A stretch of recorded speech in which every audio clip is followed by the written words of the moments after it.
Welcome to Imperium Forgeworks. I'm Johnny. Who wants some free terrain? So, 3D printable STLs, link in the description below for Colts 3D, along with the magnets that I use to attach them, both bottom and top. Let's talk about this stuff. So, I've got a Creality K2 Plus, big giant printer bed, but you can print most of this stuff. All of this stuff should be on the smaller format printers. I just really like mine. Not a sponsor, just really enjoy it. And then the magnets, again, I'll do an Amazon link for the size that I've got in there below, as well as the actual size in the description if you want to get them from somewhere else.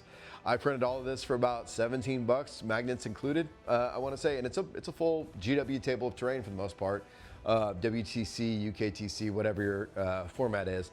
And I actually designed it, I think, with WTC in mind, but it does flop between the two of them pretty easily. You just have to have the right templates or whatever it is. And I'm going to show you how it breaks down and sets up while I talk a little bit more about what it is and why I'm doing this. So I made this terrain set, and you'll see me pull it apart and start to stash it, because when I moved back home, the game store closest to me didn't really have a whole lot of Warhammer terrain. There wasn't a group going. We needed stuff to play on, right? And their storage space was extremely limited, so I had to be real clever about how I designed this stuff.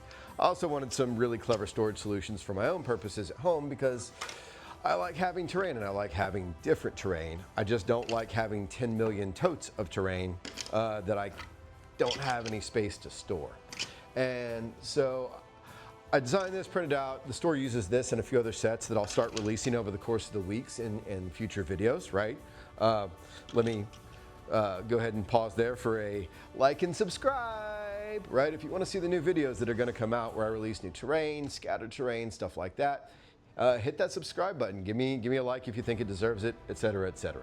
So I made this terrain, it's super cool. I've been sitting on it for a minute, not really knowing what to do with it. And I really did struggle with this decision, but ultimately I came down to, right, when people make this stuff, they usually do a Kickstarter or they do a Patreon.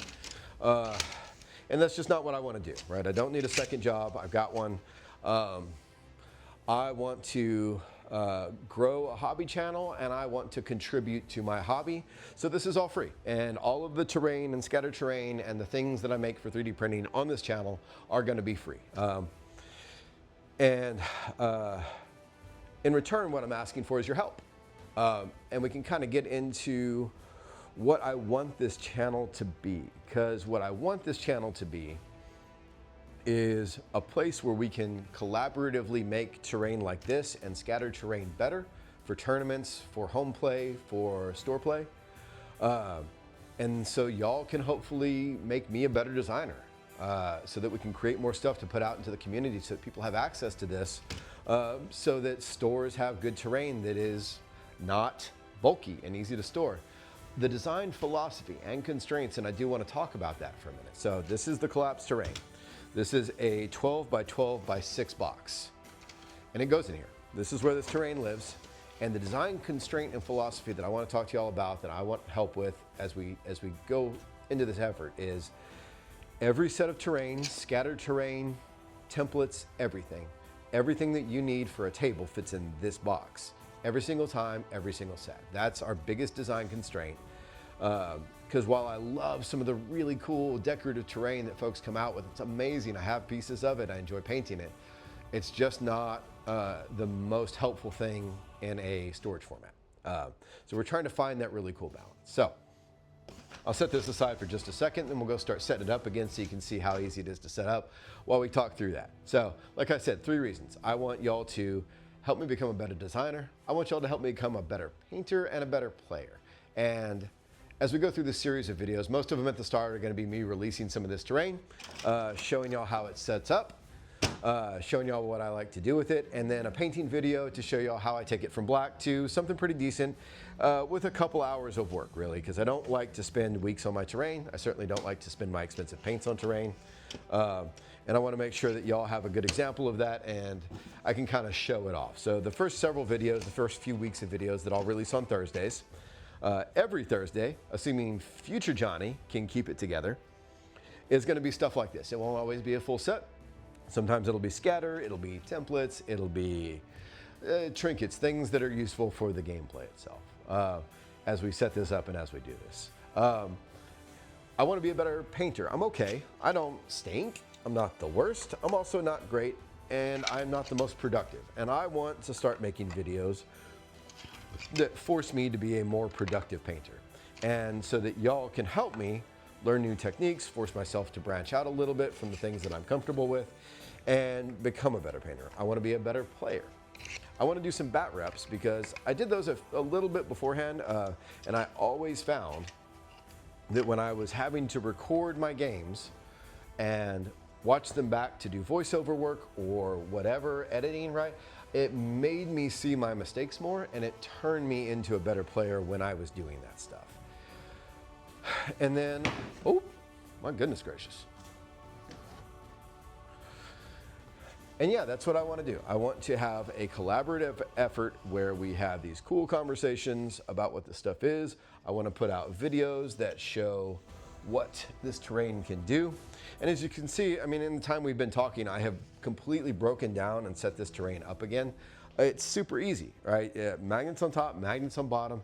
Again, link to the magnets dimensionality below, link to the STLs below, all that good stuff.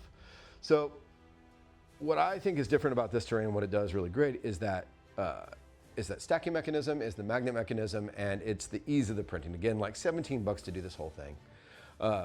Print it up super fast. I think inside 24 hours with my printer, I had all of this printed out. And I'll show you all in a little bit how easy it is to paint out. And again, all free. Everything that I do here is gonna be free. There's no Kickstarter, Patreon for any of this stuff. It's just, what I hope to get out of this is better designed terrain, cooler stuff out in the community, and ideally to grow a YouTube channel. It should be a lot of fun. So anyway, that's my spiel. This is the terrain. What do you say we go paint it up? Ta-da! But no, seriously, let's go paint this up. So I started off by gouging some extra details into this with this really cool Fantic tube I'd seen some YouTubers use and seen it on, you know, Amazon and stuff like that. It was really cool. It was really fun. It's super easy to use. I really enjoyed it. I only spent like 6 or 7 minutes on it. At the end, it didn't really read. I didn't exaggerate the gouging and the scarring on the buildings enough to really make it come through and read. It was still really fun, but in the future, I'll do it again, and I'll spend about 20 or 30 minutes in it to get those gouges really deep and really evident. You got to really over-exaggerate that stuff, or it doesn't come through. I give them a really quick spritz with my black primer. I print everything in black so I don't have to burn through too much primer when I paint it. It saves me a little bit on that, so I'm not burning through, you know, half a can. I always use the exact same Rust-Oleum matte black primer, super cheap at Home Depot. I use it for everything. I decided to go with a dark green and a stone floor on this set. I hadn't really done a green terrain set yet, and I painted 4 or 5 different of these sets so far. And I thought that'd be fun. Of course, I used like a 49-cent craft paint from Hobby Lobby for my dark green, and I'm just overbrushing the tar out of it here. We're really being sloppy, and we're just getting some color on there, leaving a little bit of that black showing through. Because we're going to come back through, and we're going to take a big sponge, and I've used sponges a ton in Warhammer. But this was actually, surprisingly, my first time using them for a terrain painting project like this. And I ripped up a big chunk of terrain, and I started sponging on this lighter green to get the highlights on there. And I really liked what it did for the texture and the highlights. Usually I'll dry brush that highlight on there, which is also super fun, just slightly different. It was just kind of cool to do something new. You know, it's always fun to try to branch out, try new techniques, try new things. And the nice thing is, like, it's terrain. It's going to still look okay, even if the technique that I use maybe isn't the absolute best. And I really liked it. I really liked how that green turned out. I think I went through after this one and I did the light gray on the floors. That dark gray was the overbrush. The light gray really brings it up into kind of like the highlight zone. And as we get close to the end, we'll see how that pops out. I really wanted this to look semi-fantasy. Like I was doing it for 40K for the most part, but I wanted to have the option to play it in AOS occasionally, and I think it came through with that green. I really liked it. Another first on her terrain is pigment powders for this one. I hadn't really ever used pigment powders on terrain before. I'd picked up the set for doing some rust effects on some bases, and I ended up kind of liking it, kind of not, for the base stuff that I was doing, and I thought, I'll slap it down. I need some more color variety on this set. So I did. I mixed up some of the Viejo pigments into this cup and started slopping them all over this thing. And it was really striking how well it brought out extra colors and the additional variety that it adds. Because again, you're really trying to add, You're trying to break up profiles. You're trying to make visual variety where visual variety doesn't necessarily exist from the sculpt by itself. After I had gone through and I dry brushed that stone base with that lighter gray, I went back and I added more pigment to the floors. I had initially not, but at the end of it, I was like, hey, I feel like I need to pull some of that color from the walls down onto the floor, and I think it looked better for it. I had to go back and kind of mess around with that again. And the last thing I really did was I sponged on some bright orange over the top of where that pigment powder had been dropped to highlight those up. It was looking really good, but it needed to pop just a little bit more. It needed to be a little bit brighter to read from 2 feet away, to be able to read as orangey red. And then after this was done, really I splotched on some brownish blacks to kind of break up the edges and profiles. And then I drowned this stuff in a matte varnish. And that's pretty much what I do every single time, because this is shop terrain. This is use it constantly terrain, and you want it to be tough and you want it to last. And it's going to nest in on itself, so it's got to be able to survive the wear and tear. All right, so this is the final paint job of the terrain that I've done. It took about an hour and a half minus drying time. And it's not amazing by any stretch of the imagination, but I think it's actually pretty solid. I like the textures and color on it. I will say that the engraving that I did with that Fantic didn't work as well as I'd hoped, only because I spent like 6 minutes on it total. In the future, I'll probably spend a lot more time getting those gashes really deep in there to get some solid texture, but they turned out pretty awesome. And yeah, I threw some minis down on here to make it look a little more alive and a little more lived in. Speaking of lived in, I like this. I love this. It's super awesome. Obviously, I made it. I'm a fan. But it does not look lived in. It doesn't look like a real battlefield. And spoiler alert, next week we're going to do something about that. Scattered terrain incoming.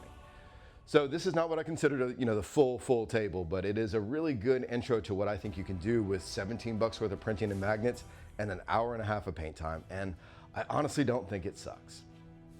So if you don't think it sucks and you think this is kind of cool, maybe toss me a like and a subscribe. It'll really help grow the channel. Encourage me to do more of this stuff, get more sets out, toss y'all some more terrain. And let me do a quick panoramic of this. We'll do a little outro so I can show you some close-ups of some of the stuff that's on the table, as well as some of the goof ups that I did during the process.